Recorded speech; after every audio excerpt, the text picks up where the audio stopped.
Papanorin natin ang preliminary swimsuit performance ni Bella Ismael representing Taguig for Miss Universe Philippines 2026. Let's go! Ayun na, si Bella. Very empowered. Makita mo talaga yung ano niya, ang lakas niyong stage presence. Wow! Undeniably radiant. Again, Isabella Rojas Ismael. Grabe yung posture. And the smile. And the double sige, turn. go!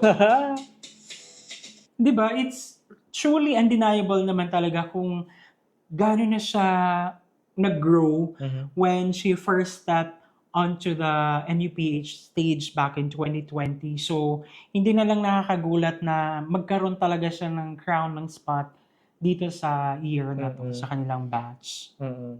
Sa swimsuit performance kasi, makikita mo, hihiwalay, madi-differentiate mo din talaga yung mga girls na they're just there having fun. Meron yung mga nagbibigay ng extra, fire and sparks.